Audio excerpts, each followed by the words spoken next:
Another day, another authoritarian tactic from the 20th century surfaces in 2025 in Donald Trump's America.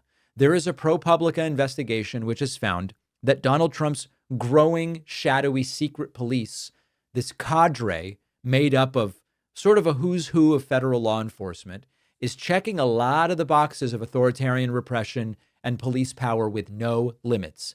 If you are a progressive, you should hate this. If you are a right-leaning libertarian, you should hate this. If you are a constitutionalist, you should hate this. We're seeing a complete erosion of civil liberties protections. We used to have constraints on law enforcement, and suddenly we barely do. The first element of this is anonymity. This shadowy police force often is made up of troops with no identification markers that show they even are law enforcement. They often wear generic police patches with no names, no badge numbers, no agency insignia. They're often wearing masks. They're in unmarked vehicles, doing a lot of operations with cars that have out-of-state plates, no plates at all. And if you don't have identifiable officers, you can't really make a misconduct complaint. A guy with no badge and no designation as to what department he's even representing showed up in a vehicle with no license plates and harassed me. Who am I complaining about? I don't even know. It is, they were in an unmarked vehicle with no badge and a mask. I have no clue who it was. This leads us to the due process violations. Remember, I hope I'm pronouncing it correctly, Rumazia Ozturk. She was held without contact for 24 hours after writing a campus op-ed. You don't have to agree or disagree with the substance of what she wrote to know that that is not an American thing to do.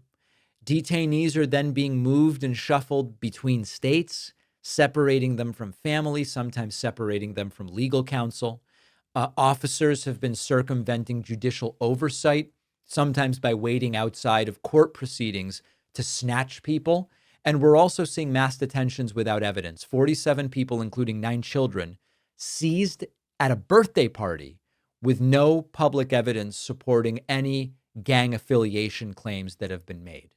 The third element is the massive increase in the size of these agencies. One of the other hallmarks of authoritarian regimes is they blow up, they increase the size of the enforcement agencies.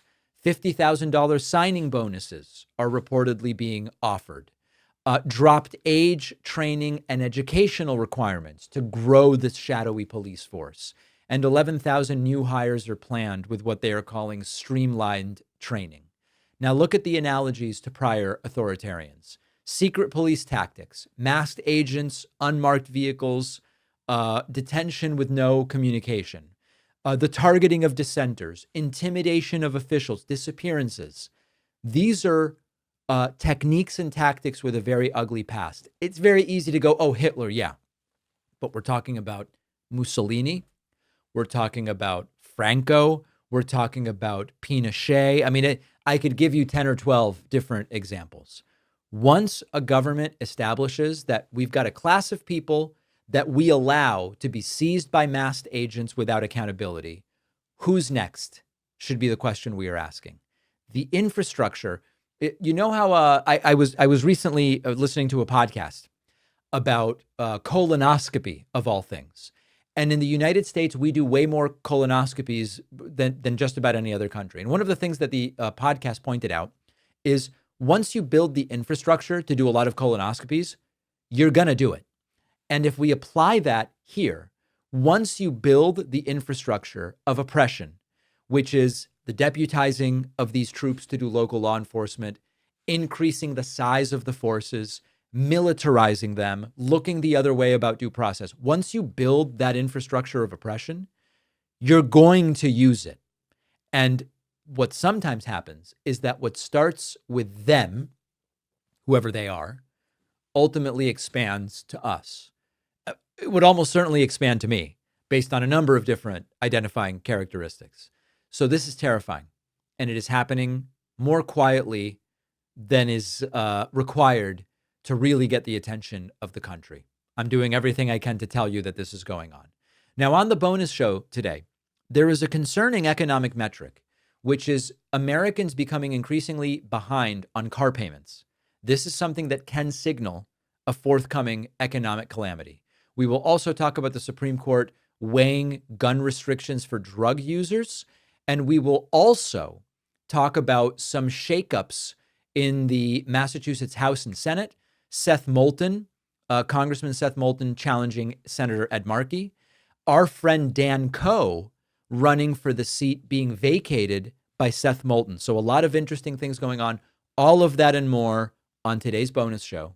Get instant access by signing up at joinpakman.com.